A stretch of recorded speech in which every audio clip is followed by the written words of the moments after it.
ಮನೆಯಲ್ಲಿ ಕಟ್ಟಿ ಹಾಕಿದರೆ, ಒಂದು ಗಿಳಿಯನ್ನು ತಂದು ರಕ್ಷಣೆ ಮಾಡೋದು, ಮನೆಯಲ್ಲಿ ಆಕ್ವೇರಿಯಂ ಮಾಡಿ ಮೀನುಗಳನ್ನು ಇಟ್ಟುಕೊಳ್ಳುವುದು, ಅವು ಎಲ್ಲವೂ ಶಾಪ ಹಾಕುತ್ತಂತೆ. ಮಹಾಭಾರತದಲ್ಲಿದೆ, ಈ ಯಜಮಾನನಿಗೆ ಕೈಕಾಲು ನೋವು ಬರಲಿ, ಅವನ ಮಾನಸಿಕ ಚಿಂತೆ ಬರಲಿ, ಅವನು ಹಾಳಾಗಿ ಹೋಗಲಿ ಅಂತ ಬಂಧನಕ್ಕೆ ತುತ್ತಾದ ನಾಯಿ, ಬೆಕ್ಕು, ಮೀನು, ಗಿಳಿ ಈ ಎಲ್ಲ ಪ್ರಾಣಿಗಳು ಶಾಪ ಕೊಡುತ್ತಂತೆ. ಇಷ್ಟಾಗಿ ಈ ಪಾರಿವಾಳ ಗಿಳಿಗಳೆಲ್ಲ ಮನೆ ಒಳಗಡೆ ಬಂದು ಏನಾದರೂ ಗೂಡು ಮಾಡಿ ಮೊಟ್ಟೆ ಇಟ್ಟರೆ ಅಕಾಲ ಮರಣ ಬರುತ್ತೆ ಅಂತ ಸೂಚನೆ ಅದು ಅಂತ ಹೇಳಿದ್ದಾರೆ. ಹಾಗಾಗಿ ಅವುಗಳನ್ನೆಲ್ಲ ಅತಿಯಾಗಿ ಪ್ರೀತಿಸಲಿಕ್ಕೆ ಹೋಗಬಾರದು. ಅವುಗಳು ಪ್ರಕೃತಿಯಲ್ಲಿ ಬದುಕಬೇಕಾದದ್ದು. ಆದರೆ ಪ್ರತಿಯೊಂದು ತಿನ್ನುವ ತುತ್ತಿನ ಜೊತೆಗೆ ಈ ಯಜಮಾನನಿಗೆ ಒಳ್ಳೆಯದಾಗಲಿ ಅಂತ ಆಶೀರ್ವಾದ ಮಾಡುವ ಏಕೈಕ ಪ್ರಾಣಿ ಹಸು ಮಾತ್ರ. ಇವತ್ತೇನಾಗಿದೆ ನಮ್ಮ ಸಮಾಜದಲ್ಲಿ, ಹಸುವೊಂದನ್ನು ಕಟ್ಟಲಿಕ್ಕೆ ತಯಾರಿಲ್ಲ. ನಾಯಿ ಕಟ್ಟುತ್ತಾರೆ, ಪುಚ್ಚೆ ಸಾಕ್ತಾರೆ, ಮನೆ ತುಂಬ ಪುಚ್ಚೆಗಳು. ಒಂದು ಬೆಕ್ಕಿನ ರೋಮದಲ್ಲಿ ಕೋಟಿ ಬ್ರಹ್ಮಹತ್ಯೆಯ ಪಾಪಗಳಿದೆಯಂತೆ. ಅದಕ್ಕೆ ಸಣ್ಣ ಸಣ್ಣ ಮಕ್ಕಳೆಲ್ಲ ಪುಚ್ಚೆ ಪುಚ್ಚೆ ಅಂತ ಅಚ್ಚೆ ಬಚ್ಚೆ ಎಲ್ಲ ಮಾಡಬಾರ್ದು. ಅದಕ್ಕೆ ಅತಿಯಾದ ಪ್ರೀತಿಯನ್ನು ಮಾಡಬಾರ್ದು. ಮಹಾಪಾಪಿಷ್ಠವಾದ ನಾನೇ ದೇವರು ಅನ್ನುವ ಅಹಂಕಾರಪಟ್ಟ ವ್ಯಕ್ತಿಗಳು ಬೆಕ್ಕಾಗಿ ಹುಟ್ಟಿರ್ತಾರೆ ಅಂತ ಇದೆ. ಅದು ಹಾಲು ಕುಡಿಬೇಕಾದ್ರೆ ಈ ಯಜಮಾನ ಸತ್ತೇ ಹೋಗಲಿ ಎನ್ನುತ್ತಂತೆ, ಅಷ್ಟು ಕೆಟ್ಟ ಪ್ರಾಣಿ ಅದು ಪುಚ್ಚೆ. ಇನ್ನು ಹೊಡೆದು ಕೊಲ್ಲಿಕ್ಕೆಲ್ಲ ಹೋಗಬೇಡಿ ಆಯಿತಾ. ಅತಿಯಾದ ಪ್ರೀತಿಯಿಂದ ಅದನ್ನು ಸಾಕ್ಲಿಕ್ಕೆ ಹೋಗಬೇಡಿ. ಸೈಂಟಿಫಿಕ್ ಆಗಿಯೂ ಒಂದು ಬೆಕ್ಕಿನ ರೋಮ ನಿಮ್ಮ ಗರ್ಭಕ್ಕೆ ಹೋದರೆ, ಹೊಟ್ಟೆಗೆ ಹೋದರೆ ಅದು ಕ್ಯಾನ್ಸರ್ ಆಗಿ ಪರಿಣಾಮ ಆಗುತ್ತೆ ಎನ್ನುವ ನಿಂದನೆಗಳು ಸೈಂಟಿಫಿಕ್ ಆಗಿ ಇದೆ. ಪ್ರತಿಯೊಂದು ಪ್ರಾಣಿಗಳು ದ್ವೇಷ ಮಾಡುತ್ತೆ. ಯಜಮಾನನ ಹತ್ತಿರ ಬಂಧನ ಇಷ್ಟಪಡಲ್ಲ. ಹಾಕಿದ ಪದಾರ್ಥವನ್ನು ಸ್ವೀಕಾರ ಮಾಡುತ್ತೆ. ಅವುಗಳಿಗೆ ಪದಾರ್ಥಗಳನ್ನು ಕೊಡಿ, ಆದರೆ ಮಮತೆ ಬೇಡ. ಮಮತೆಗೆ ಯೋಗ್ಯವಾದ ಏಕೈಕ ಪ್ರಾಣಿ ಹಸು ಮಾತ್ರ.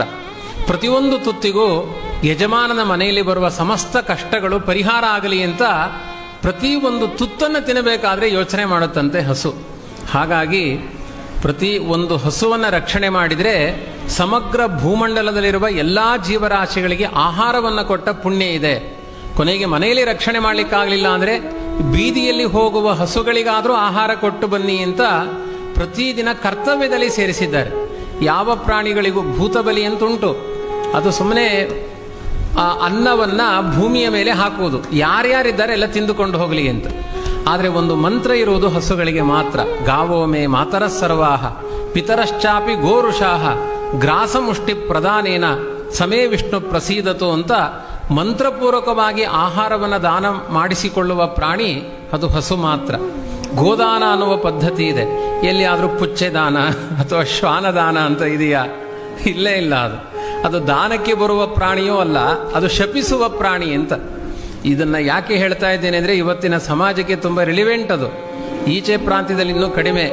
ನಮ್ಮ ಮೈಸೂರು ಬೆಂಗಳೂರಿನಲ್ಲಿ ಒಂದೊಂದು ನಾಯಿ ಸಾಕುವವನಿಗೆ, ಅದಕ್ಕೆ ನಾಯಿ ವಾಕಿಂಗ್ ಮಾಡಿಸುವವನಿಗೆ 35,000 ಸಂಬಳ ಉಂಟು. ಯಾವ ವೈದಿಕ ಬ್ರಾಹ್ಮಣನಿಗೆ ಇಲ್ಲ. ಇಬ್ಬರು ಹೊಟ್ಟೆ ಹಾಕಬಹುದು, ಬ್ರಾಹ್ಮಣನ ಹೊಟ್ಟೆ ತುಂಬಿಸಬಹುದು.